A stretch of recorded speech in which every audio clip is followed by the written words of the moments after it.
All right, we will continue our year in the Word. This is Living Acts 29 Ministries, and today is Genesis 32. So let's read. This is entitled Jacob Prepares to Meet Esau. Jacob also went on his way, and the angels of God met him. When Jacob saw them, he said, "This is the camp of God." So he named that place Mahanaim. Jacob sent messengers ahead of him to his brother Esau in the land of Seir, the country of Edom.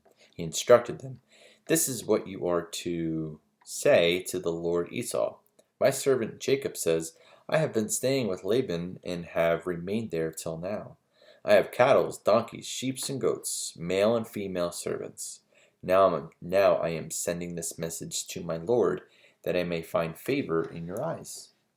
So when the messengers returned to Jacob, they said, "We went to your brother Esau, and now he is coming to meet you, and 400 men are with him."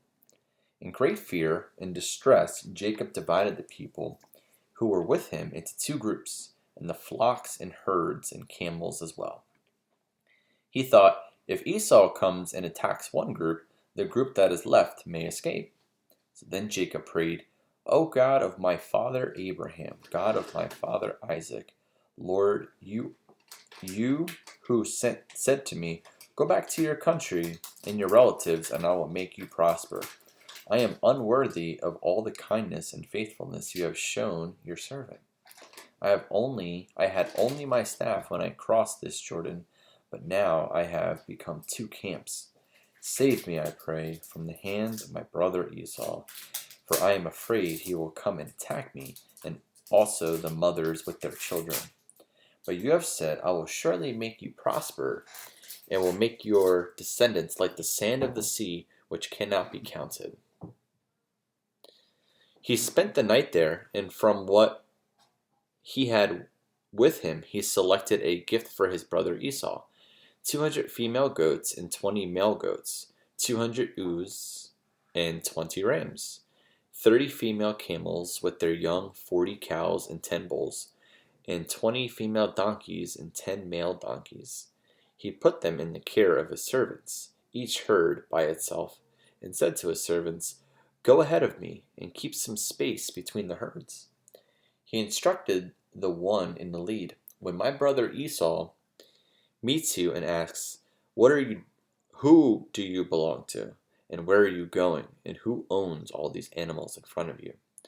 Then you are to say, 'They belong to your servant Jacob. They are a gift sent to my lord Esau, and he is coming behind us.'"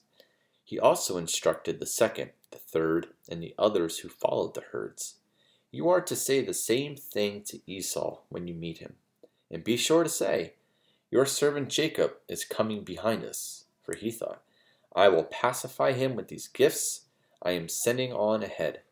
Later, when I see him, perhaps he will receive me.' So Jacob's gifts went on ahead of him, but he himself spent the night in the camp." This is entitled Jacob Wrestles with God. That night Jacob got up and took his 2 wives, his 2 female servants, and his 11 sons, and crossed the ford of the Jabbok. After he had sent them across the stream, he sent over all his possessions. So Jacob was left alone, and a man wrestled with him till daybreak. When the man saw that he could not overpower him, he touched the socket of Jacob's hip, so that his hip was wrenched as he wrestled with the man. Then the man said, "Let me go, for it is daybreak." But Jacob replied, "I will not let go unless you bless me." The man asked him, "What is your name?" "Jacob," he answered. Then the man said, "Your name will no longer be Jacob, but Israel, because you have struggled with God and with humans and have overcome." So Jacob said, "Please tell me your name." But he replied, "Why do you ask my name?" Then he blessed him there. So Jacob called the place Peniel, saying, Peniel? Yeah. "It is because I saw God face to face, and yet my life was spared." The sun rose above him as he passed Peniel, and he was limping because of his hip. Therefore, to this day, the Israelites do not eat the tendon attached to the socket of the hip, because the socket of Jacob's hip was touched near the tendon. And that is it for today. So we will see you all tomorrow for Genesis 33, entitled Jacob Meets Esau. Until next time. Hey, a little bonus footage.